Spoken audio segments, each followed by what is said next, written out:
really, once you get that granular, when we release these built-in calculators, what we tried to do was it was really for data management purposes, knowing that it doesn't fit everybody's needs, but we're one plugin trying to fit thousands of users' needs. Not everybody lives in the United States. Our top markets are the UK and the Netherlands. So it doesn't make sense for us to necessarily engineer everything strictly for the US. So if you want something like that, there are plenty of consultants, experts for Shopp that are used to developing modules for Shopp. I could put you in touch with one of them. Yeah, but otherwise, I'm curious what's the best way to go about, as a follow-up, what's the best way to interact with those consultants and post and say, hey, I need this built, who can help me with it? Because right now I've done it in the community forums. I would go to the help desk and just say, I need a Shopp expert. Can you guys give me some references? We have a pool of references. We have a new website coming that will actually make it easier for you to collaborate with some of the experts in the community. Okay, good. So thank you. And by the way, I use it on 2 sites. I think it's great. Cool. Thank you. What's the limitation? When there's a shipping estimator feature, so that if you're shipping to a different country, you could say it's going to be this rate versus that rate, but it doesn't get down to the state level.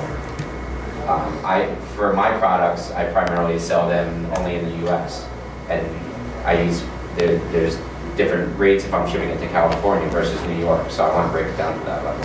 Okay. I'm sorry, since I didn't get here at the beginning of your thing. This is primarily a US plugin, but you tell me your two, did I get that right? Your two biggest markets were the UK and the Netherlands? The US is our biggest market. Followed behind that is the UK, Netherlands, Canada, Australia. Yeah, we have a pretty big market worldwide. Okay. So the US is, so you're really thinking the US when you're actually putting one of these things together. Well, we can develop with our knowledge of what the US needs, so we develop for that need, but we're mindful of the international implications. Can you integrate with an existing gallery so that, for example, there could be a little shopping cart next to an image, any of the thumbnails or the actual larger image, and it will take you to a product page?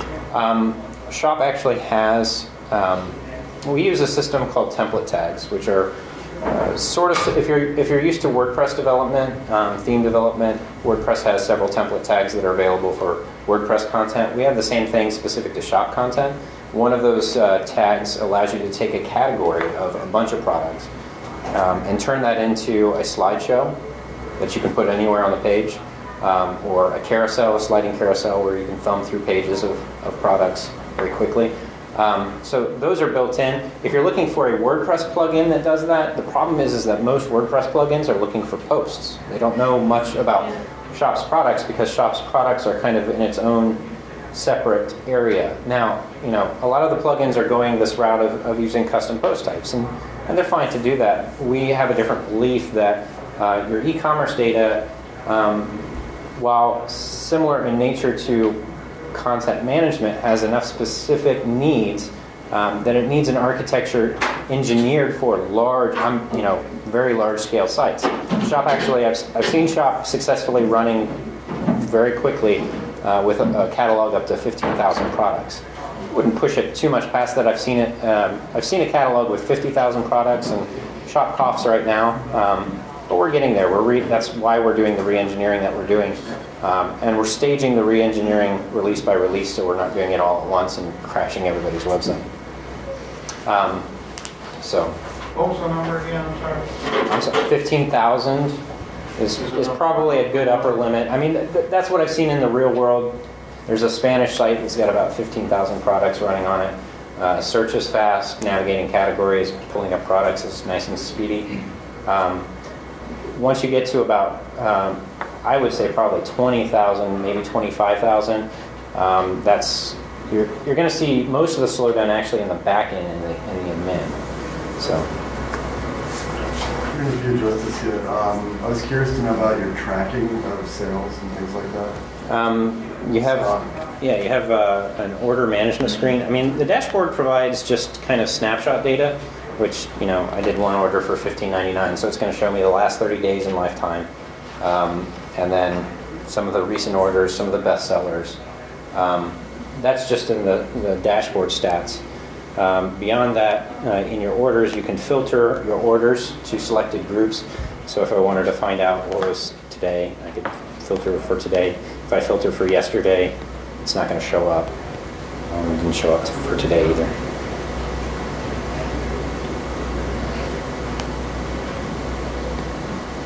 So for this week. Does it have the ability to export? Yeah, if you look down here, there's export options. You can select which columns you want from the data set, and you can specify what format you want to export it to, and we offer 4 different export formats. Now that's for transaction data. And then there's a similar feature for customer export. Quantity discounts?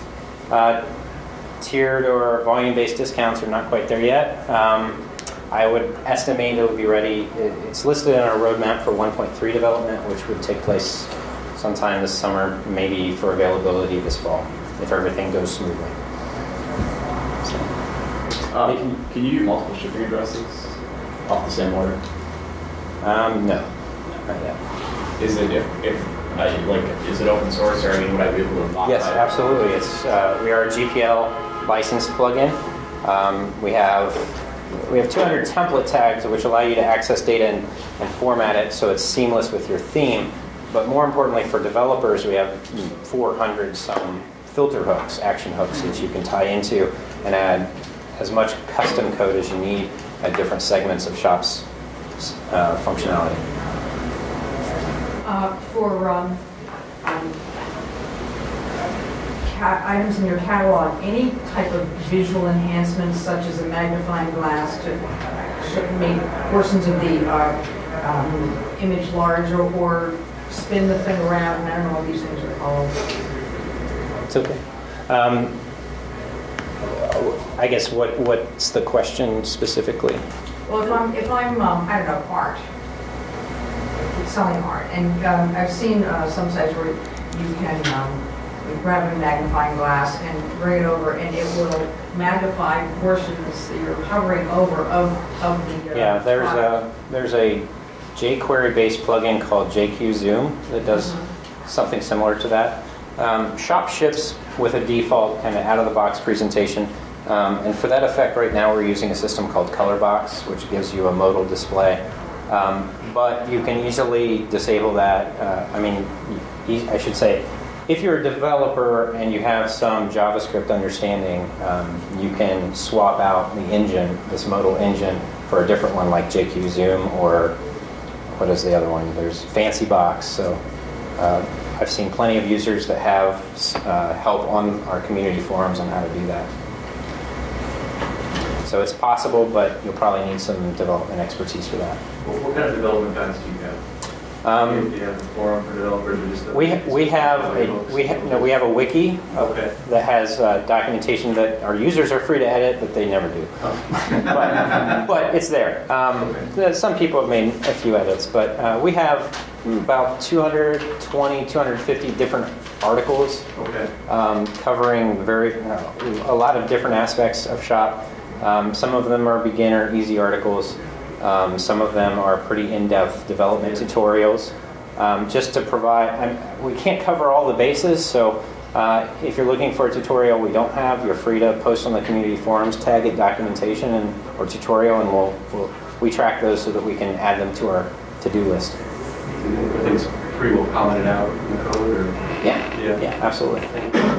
If I had internet access, I'd show you. Okay. I don't know what the internet access is here. So we also have the community forums, which we use the community forums primarily for if you're looking for how to do something in Shopp, the community forums usually the best place. You get help from peers in the community that also use Shopp. And then we have the official help desk primarily for troubleshooting. We can't do too many how-tos because it doesn't make sense for us to post an answer that only you can see. If it's a how-to, we want to post it to the community forums where everybody can see. Yeah, but it's just a roadmap for all of your books. Okay.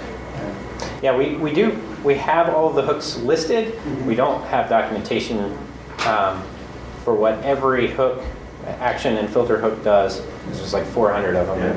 It's a lot to document. We're working through that list, but we have a partial list of fully described hooks available, both filter and action hooks. I don't know if this is a silly question, but I was wondering if you had like 5 or 6 sites that use this now and are working now on the internet that you could give us the names of. Sure. Let me think of. You don't have any internet access to this? No, I don't know what the connection is. It's not going to change when it gets it. Okay. So there's Midnight Oil Productions. Say that again. MidnightOilProductions.com. Eternal. What's the Eternal Beauty site? I can't remember it. If you go to shopplugin.net/showcase, there is a list of 30 to 50 different websites that are currently live using the Shopp plugin very effectively. All right. So that should give you enough case studies. They're not in-depth case studies because I couldn't get too much participation from people in getting their showcase listed, but there's a good wealth of sites that show off what Shopp is capable of. And that's the main thing. I mean, Shopp has an out-of-the-box experience, but what it's capable of is not, there are no limitations. We have these filter hooks in place, we have the template tags in place, so that there are no boundaries to what your creativity or your development expertise can bring to the table. I see that you have coupon codes. Yeah. Now, let's say that I have selling a digital music album, and I wanted to go on Facebook and say, all right, first 20 people, here's the code. They download it, that's free for them, and then it becomes pay. Is that possible? Like I'll put 20 as an inventory as free, and then it starts, the rest they see that they have to buy. You want to make it limited to 20. Let's say the first 20 would be free. The first 20 songs? No, albums, whatever. Albums? Whatever, a coupon code to get it for free. Well, and then after that inventory ran out, it would start, it would just be like regular. Let me show you the promotion system, because this is a pretty powerful, tricky but powerful system within Shopp. So we have what we call our promotions. These promotions basically run discounts in your shop. And so you can set up discounts of a percentage off of an order. And it can be 100% off? 100% off, amount off, free shipping, buy X, get Y free. And then what you do is you specify where you want it to apply, a catalog product. So you can put, this is important because you could take an entire category, put the whole category on sale, without having to go into the product editor and change them all. You can even set up dates where you want the promotion to run so that those sales are up for a certain amount of time and then they pull off. You can set it to run on the shopping cart. It has rules where you can match items in the shopping cart, but it doesn't apply to an item. This applies to the entire order. So maybe you want to give them $10 off for their order. You would use the shopping cart discount for that. And then there's also cart item where you specify the specific item you want it to apply to, and then the other conditions that have to match in order to get the promotion. So one of the promotion... Do you want to try Wired? It's not a big deal, but go ahead. So you can use promo codes. You just type in what you want the promo code to equal. It uses this rule system, so it may be a little foreign, but it works pretty well. You can also set up a promo use count limit, so they can only use that code maybe 1 time, 5 times. You can specify promotions by all of these criteria, and there are plenty to go from. So you can add multiple rules. Promo use count to all uses or just per customer? Per customer. So no, I'm sorry. No, that's right. Promo use count is for all users. Yeah, we don't have. It's more like almost a credit, in-store credit kind of thing per customer. It's pretty tricky code-wise to pull off to guarantee it's only a certain individual online. You can't. IP address doesn't work because DHCP. There's a whole technical reason why you can't really effectively limit it to the customer. You mentioned that the $55 was for a license, but there were add-ons you could buy. What are there? Oh yeah, there are a ton of add-ons. Yeah. Let me pull up my development site so you get a sense for how much we offer. This is just a demo site that I use to develop Shopp with. So you can kind of get a sense with more products how the catalog shows up with a grid view. And then as I was showing in the earlier presentation, you can easily switch it to a list view. Now this is all done with just a little bit of JavaScript and CSS. So you don't have to buy an extra add-on to this. We believe that most storefronts need specific gateways and specific shipping options, not limitations on what they can do on the catalog. Can you default one or the other of those views? Well, what happens, you can set a default for the first experience the customer gets, but as soon as they take control, it follows them wherever they go through the site. So let me get logged in and give you a sense. We'll go into settings, and under payments, there's all the payment options that we can provide. So you got to checkout, which comes with it. Authorize.net is a US only. Beanstream is Canada. CyberSource is new. I don't think that one's released yet, actually, but it's coming. eWay is Australia. First Data is worldwide, so anybody could really use it. Google Checkout is built in. It's an offsite. HSBC is UK. Ideal Mali is Netherlands. There's a manual processing add-on that's really neat. If you have a brick and mortar store that just has a terminal and they don't want to set up any new merchant accounts, they don't want to have to go through new transaction fees, they could use their existing terminal and you could use manual processing.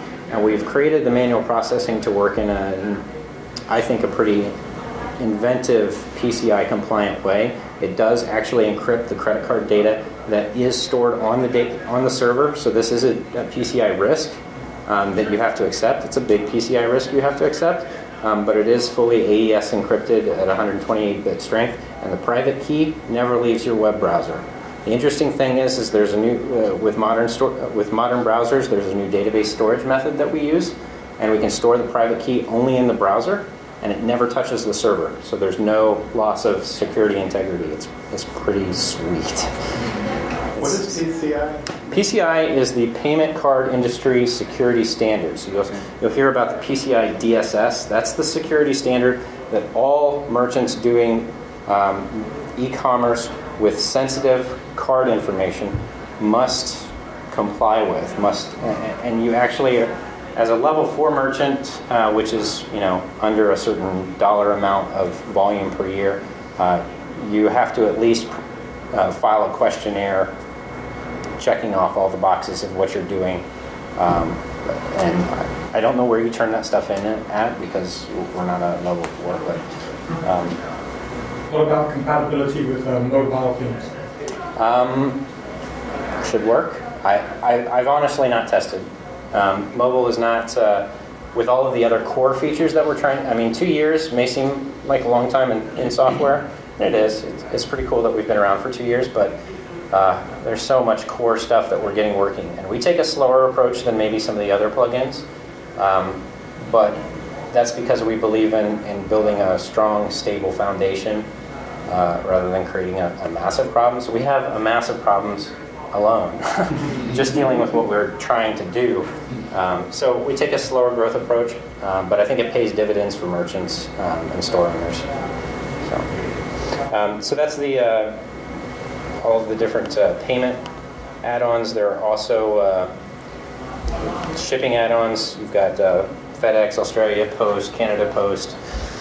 ShipWire is really cool. This is one we've been promoting because this is a total fulfillment package. So you ship your products off to their warehouses spread throughout the world, and it will automatically integrate.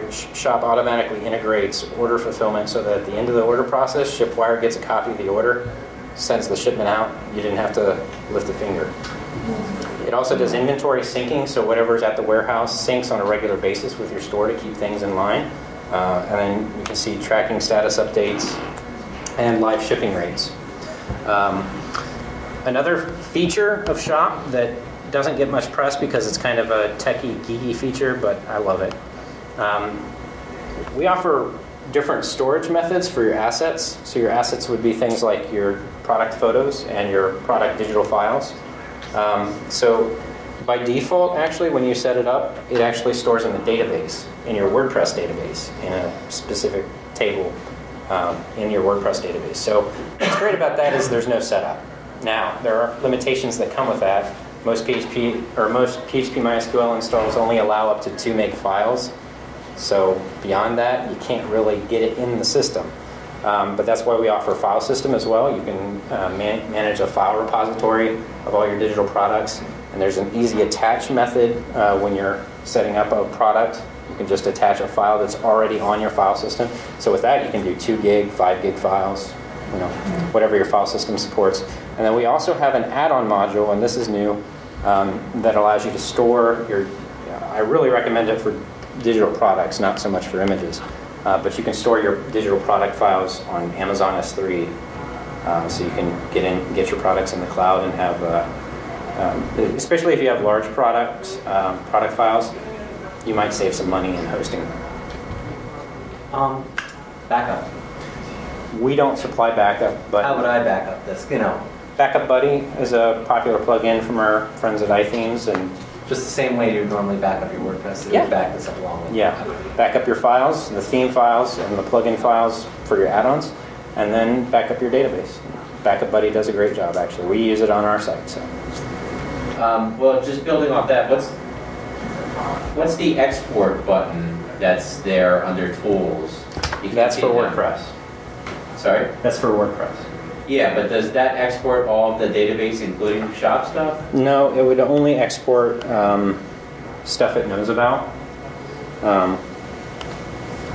No, I mean, all content, posts, or pages. Okay, it's so just dealing those specifically tables, with the WordPress table data.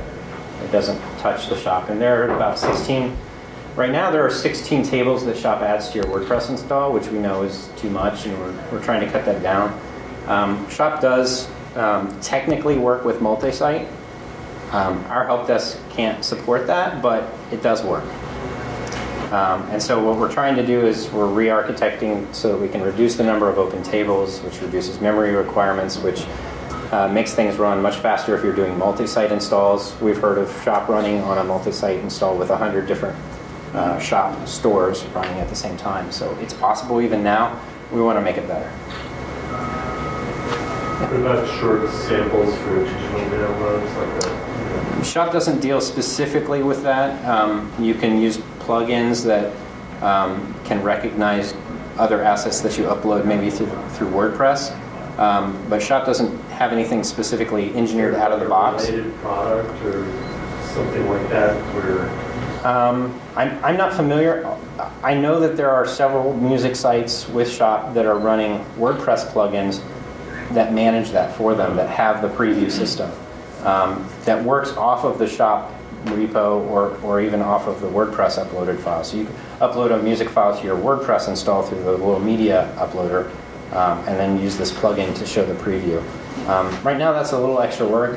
We only have so much time, so we're hoping that developers in the community will come up with a solution. If there's any kind of related product, yes, you could pair a free version that's, if it's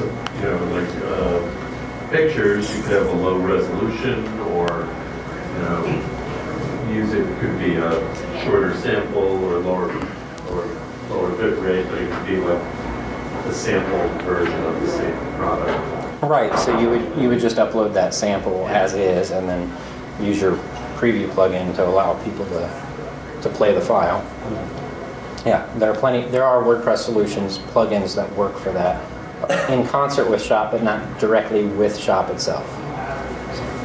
Does Shopp offer any social media integration? No, but there are third-party plugins that are doing that with Shopp already. I think I found there's about 9 complementary Shopp plugins on the WordPress plugin repository, which is really exciting to us because it means that our developer community is really coming on board and starting to fill in features that we can't get to, that users need. So that's exciting for everybody who's using Shopp. Affiliate system? No, we don't do affiliate systems, but I am working with the 9Cs guys to get their affiliate manager working with Shopp. And there is the affiliate platform plugin, and it does already work with Shopp. So, what does that do? It allows you to set up affiliate users who get a little referral code that they set up so that they can show your product from your Shopp catalog, link to it, and they get a cut of the sale. And what's that called? Affiliate platform. I want to say affiliate platform plugin for WordPress. So it's a WordPress plugin. Yeah.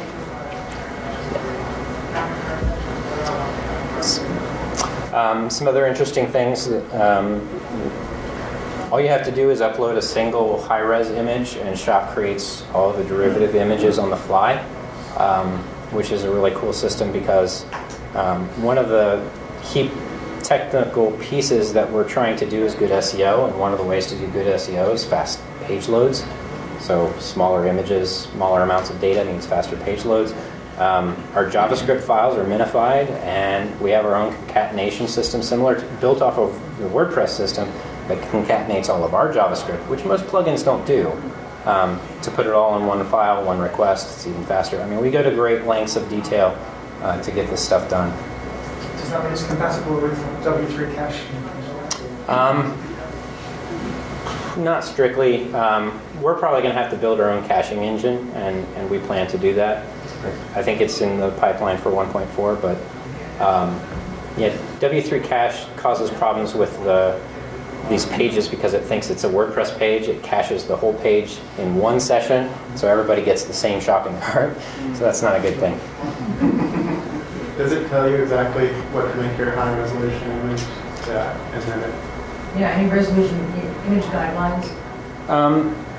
There aren't really any specifically needed. Just a big enough image that it fills the screen, so 1024 by 768 or whatever you want for your design.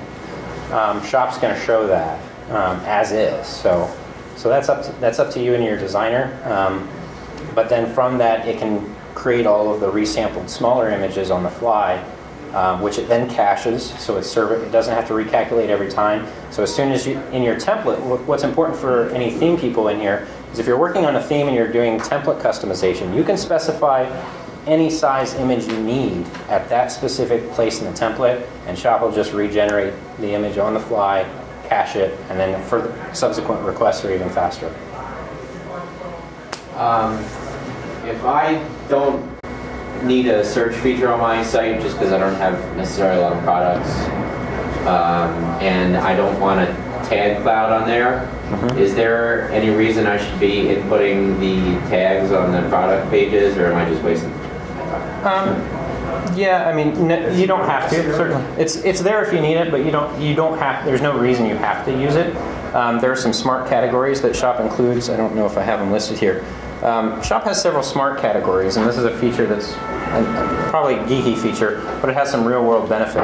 One of them is the related products smart category, and it programmatically finds products and collects them into a group. So when you're looking at a particular product, all you have to do is throw the related product smart category, say, in the product template, and it will take whatever product was loaded for that page and find any matching products, related products, by those tags. So as long as you have tags that match across products, and the more tags that match, the more relevant that product is. So it does all of this immense calculation on the fly for cross-selling, upselling purposes type of thing. So you could do that on the cart page as well. You could take the last item added to the cart and include that in the related products smart category, and it'll use that as what it builds related products off of, so that you can easily upsell from the cart.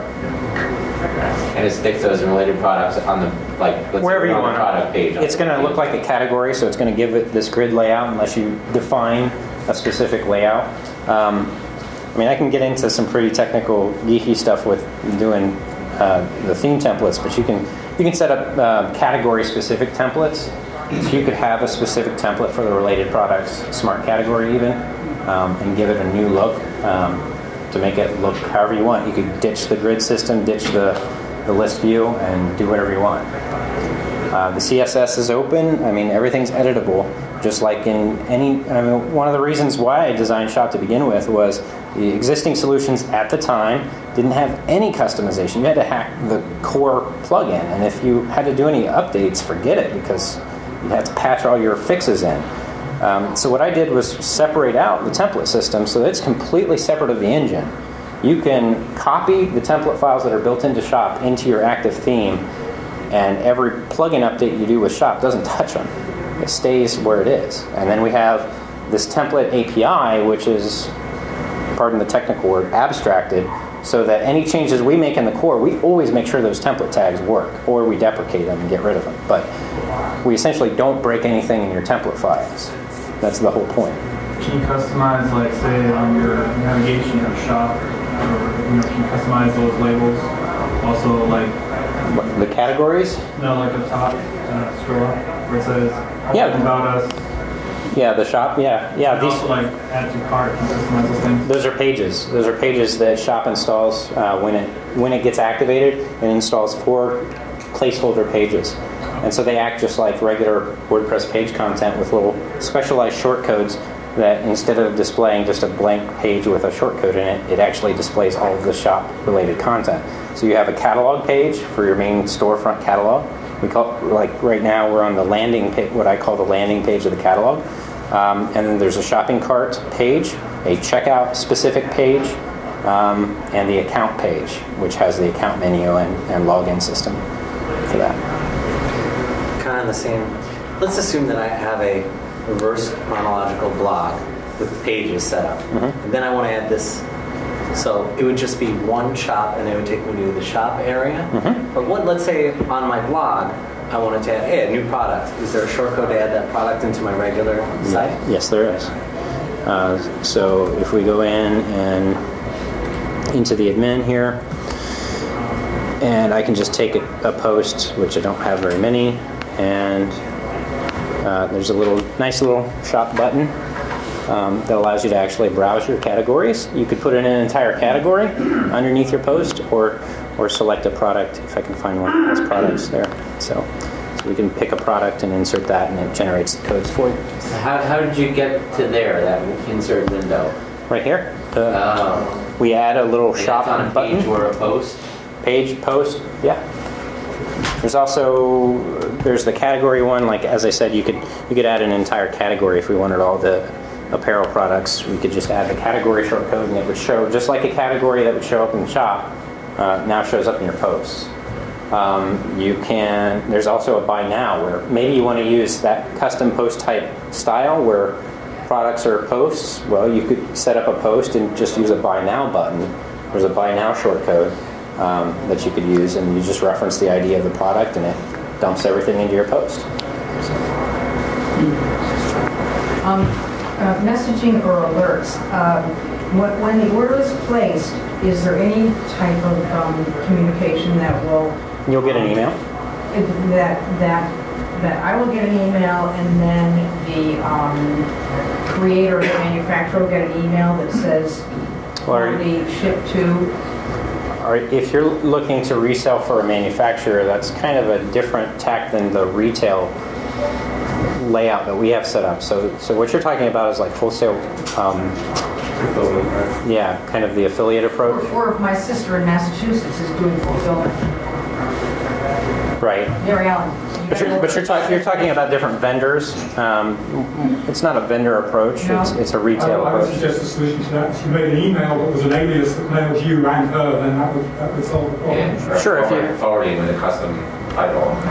The other thing you could do is if you had development expertise, you could tie into the hooks, figure out what product it is, and if you have separate suppliers, then you could forward it specifically codified off to those appropriate suppliers.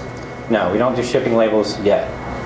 There are some PCI hurdles we have to get over before we can roll that out. Actually, similar to her question, we fulfill through a third party. Okay. And currently in our system, which we would like to replace, fantastic with this, I think, would be to export once a day is how they receive it from us, all of the orders from the prior day. Okay. Would you support anything like that, or would you just recommend a customer report out of it? I think you would have to get a developer to write the system that would do that export anyway, and then there's the cron system that's built into WordPress. You have to have a lot of traffic for that to be accurate, but if you're just looking for once a day and you're sure your site's going to get hit at least once a day, then you can use the cron system in WordPress to just fire off the emails from collect all of the orders for that day. Right. So it's possible. I mean, and all the data's there and functionality to get at it. Right.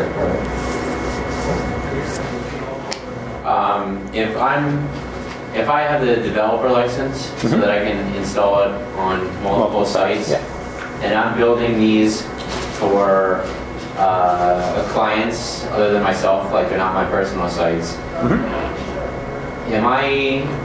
what is the risk I'm facing down the road if I'm no longer their website developer, and years have gone by, and I've moved on from the project, my contract expired, and they're on their own. Are they going to be able to upgrade it?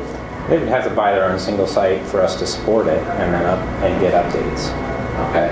But we've had that issue come up already several times.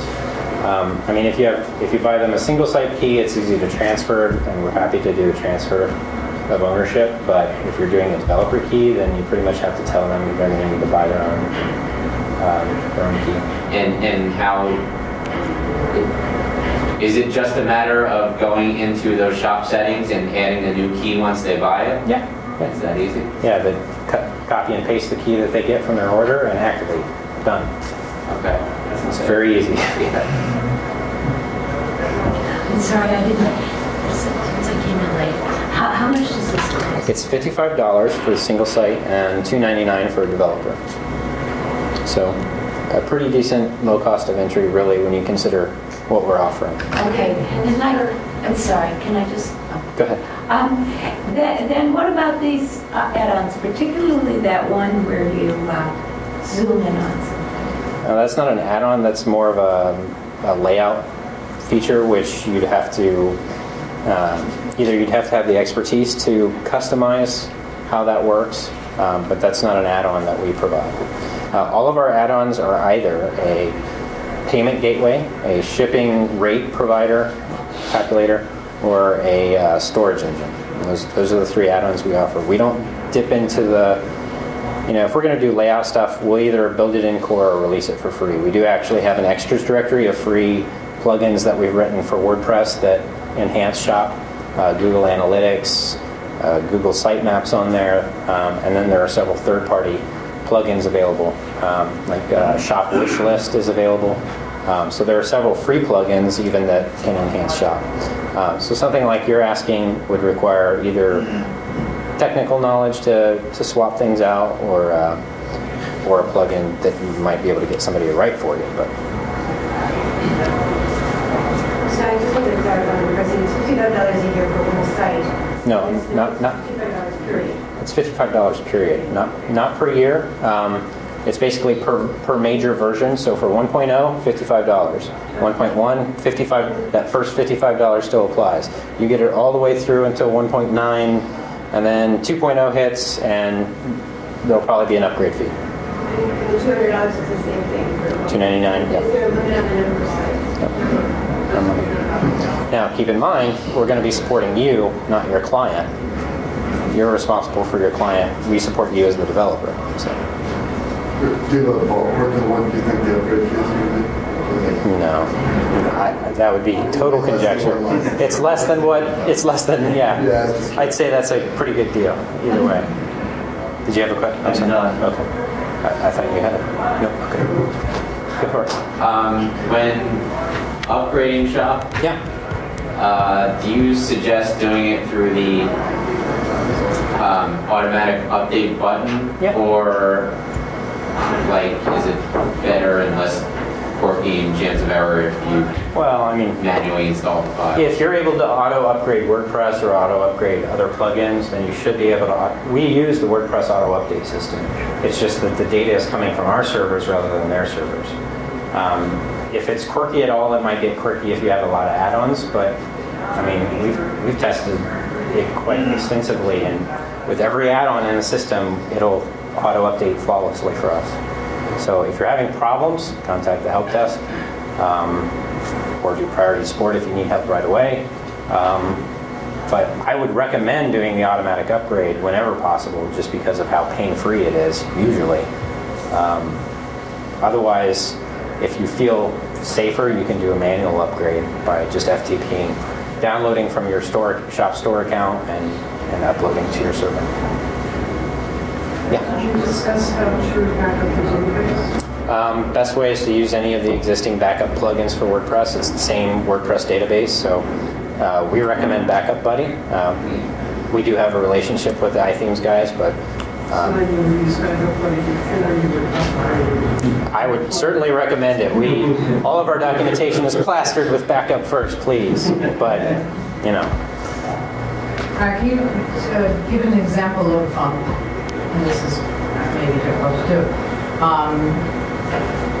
Database size, I don't know, catalog with X number of items, each with a photo of X, certain, just a... Yeah, well, I can tell you, if you're storing your images in the database, your database is going to get huge, plain and simple. We have people using database storage complaining about that. You can migrate to the file system, and it actually allows you to kind of do this hybrid. Some of your items are in the database, some of them are in file system, and it'll work. There are also migration plugins that will just move the data out of the database into the file system. But all I can say is if you're using the database, it's going to get big, and your backups are going to take longer. It's data. That's the way it goes. WP Super Cache, you do it, pressure on your database? I'm sorry? WP Cache, like, use Super Cache. Yeah. Then when people come to your site, how much would Super Cache? Well, Super Cache is written for posts and pages for WordPress. Yeah, so it wouldn't really affect Shopp. In fact, it has a detrimental effect because it thinks of Shopp as a page in WordPress. And so whatever the state of the page is when it caches is what everybody gets, which is not a good thing for a dynamic catalog where you might be adding products or... you have to switch off caching, is that what you're saying? Or exclude Shopp from the cache engine. And like I said, we will probably be responsible for writing our own cache system down the road. Right now, Shopp doesn't run too badly, especially for smaller storefronts, but even, as I said, for 15,000 product sites, it works pretty good. Now, when you're dealing with e-commerce, you're dealing with mountains of data, and I mean mountains of it. So if you have 15,000 products, you probably have hundreds of categories, likely many hundreds of tags. And that's okay if you're serving maybe to a small visitor group, but if your site is huge and you're getting traffic hits every day, then you need caching solutions. Hosting is important. If you pay for $5 hosting, Shopp's only going to be able to work within whatever that $5 hosting provides. If you're on a shared server, and you have a lot of traffic, forget it. If you have a large catalog, you better plan on getting a dedicated server. It's just the reality of the amount of data that you're managing. So it's important to bear in mind.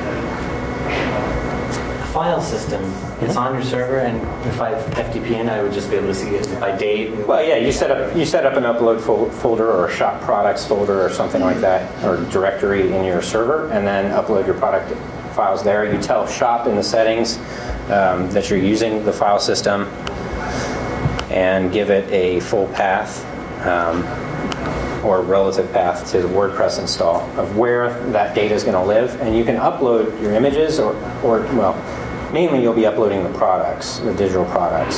So it's just one folder, or is it starting to create by date and types and all these things? It doesn't do that. Oh, it's just one folder. One giant folder. Yeah. What's the benefit of file versus database?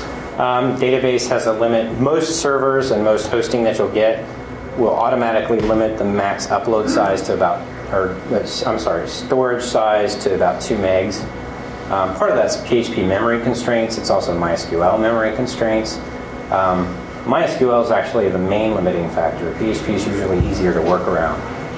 But usually it's going to be 2 megs, and that's all you get. So if you have per file, yeah. If you're uploading music files, you're almost guaranteed to be over 2 megs. If you're uploading video, absolutely more than 2 megs. So file system has, the limit is basically whatever the file system can take. So that most Unix-based hosts, that'll be 4 gigs. Sometimes 8, depending on if they're running really feature-savvy SANs and so forth. So if you have a digital product, and then someone comes on and purchases the product and they're getting from a file system, they're going to get a URL. So are they going to get a unique URL every time? Yeah, it's encoded. So they never actually get the original file location. They get an encoded URL that redirects to the proper file. And in fact, the proper URL for the file is never even revealed because Shopp actually delivers the file. Because of that, this is why we can have this different storage engine system. So you can go off to Amazon S3 and it'll redirect to the Amazon S3 URL, which itself is encrypted and encoded. If you're doing the file system, though, it actually reads it from the file system, delivers it as fast as possible. But we've also added a lot of file handling support, so it'll do resumable downloads. So if you're selling 4 gig files, we have resumable downloads so that they can pause it and restart later if their browser is equipped to do that. Sorry, IE is a little jank, but Mozilla and Safari and Chrome all do wonderfully. Sorry to ask so many questions. That's what we're here for. Have at it. If you're using the database system and uploading the images for the products, because it's database driven and not like sitting at some URL shop images / whatever JPEG, will search engines still pick up the images? We've specially written the URLs that Shopp generates to include the image name so that you get the SEO benefits of the image name and whatever keywords might be in that. So it's still there, but we have a totally separate pathing system. Whether it's detrimental that we have it that way or not, I highly doubt. If you're relying on image names for boosting your SEO ranking, you've got bigger issues. Well, image search. For example, I have a... Sure, image search. Yeah, I have a... one of my shops is a t-shirt shop. And when people type in the name of the t-shirt, I really want it to be one of the images that comes up in the regular search. Because it has a couple well, the pages name is in there, and it will, I mean, Google will pick that up from your source files. So, But not a picture. Well, yeah, because the name is in there, it will get indexed, and whenever somebody's doing a keyword search, that image will come up. So. What's your question? Yeah, so good. That's good. Any other questions? Yeah. So as far as SEO, when you go to an actual item, the URL will be whatever you name that product. We try to follow the permalink structure that you set, so you can have default permalinks which do no good, or you can set up pretty permalinks and give it maybe, really the best one to use is just %post name. That's about the only one that's really effective for SEO. So for Shopp, because of namespace issues, which is another, I realize, a technical term, but for namespace issues, we have to put it in the catalog page. So everything roots off of the catalog page. So you're always going to have the catalog, whatever the catalog page slug is in the URL. So if you have Shopp, SHOP, it would be url.com/shop/product name. Can you go to your t-shirt just to... No, I'll just... Why do you not think it's beneficial to also have the category name in the fancy, whatever, what was that called, fancy URL? The pretty permalink? Yeah. Basically because the category is going to be used on a lot of other products, so it kind of dilutes the power of that word across all of the other products that are using it. You want your, and besides, you only have a certain amount of those characters that are going to get captured to a limit anyway, so you want as much inside what Google captures as possible. But the primary reason is the dilution of that keyword across products. It's my understanding that there seems to be a lot of controversy, I guess, about whether just person by itself is worth it. Because I understand from other sources that without a number in front of it, like a year, and then the first name, the database sort of slows down. No. That wouldn't have any effect on database performance. Just the way WordPress is engineered, it never even really terribly looks at that information to begin with. The slug is already generated, the dates are already in the system in the database, so there's no performance hit to WordPress for that. This is strictly for SEO and how Google is going to index the site, and you want the content to be the content and speak for itself. That's kind of the mantra that Google tries to set up with its search anyway, and other search engines that copy it. So the main thing is just having the data for the keywords for the products being front and center and high ranking.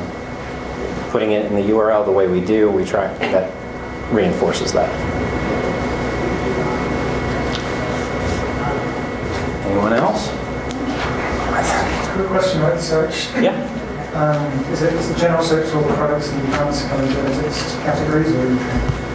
We don't have an advanced search engine that limits it to categories. What we tried to do is build a pretty robust search engine itself. We have a separate content indexing system that indexes the products against all of the text that you enter. So specs, tags, any of the keywords that you put into a product, the image file names, everything that could possibly be mined from product data that you're entering gets indexed into the system. There's a complex weighting algorithm that weights the value of those. The title is going to be pretty high, the description is not as high. And then there's a lot of technology behind the search engine that we built for Shopp, but it doesn't do category-specific or domain-specific searching yet. We'll probably add that. I honestly don't think it's... personally, I understand why people want it. I don't think it's necessarily all that, especially for no more than a lot of shop sites are doing.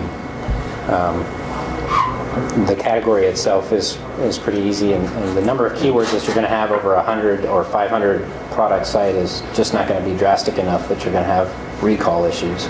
So.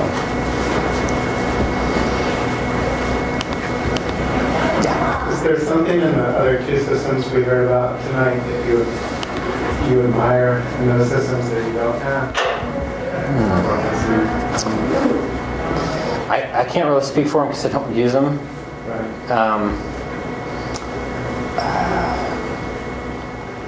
Equid is actually one that I've never even really seen until today's demonstration, so I can't speak about that one at all. I guess I liked one of the things that I pulled out of his presentation that we'll probably pull into Shopp. I've already forgotten about, but I wrote it down because I got so much going on. I wrote it down, but there was something in his presentation. Oh well, I know what it was. It was the carts, being able to see the item that you just put in the cart notified. Well, we can add a CSS class that gets added automatically that would do that, so that a designer could put special emblems or whatever they wanted. There's programming ways to do that already, but we try and make things as easy as possible. So I guess. Change the name of cart to bag. I'm sorry, what's that? Change the name of cart to bag. To bag, yeah. Well, you can use translations for that. Shopp is translatable. We do support the same translation system that WordPress has. So we've already got it translated in about, I want to say 7 or 8 different languages right now, and more on the way. And the actual translation site is a group site. We use a system that allows anybody to contribute translations, so we can get it out as soon as it's done. Are they mostly Roman characters? Mostly, but we've gone to great lengths to make sure that, like we have a guy working in Hebrew, and Shopp does pretty well at the right to left versus left to right. And then the multi-byte searching works, and even multi-byte like slugs and URLs work. So if you mentioned that HSBC in the UK and something in the Netherlands, do you have anything out of France?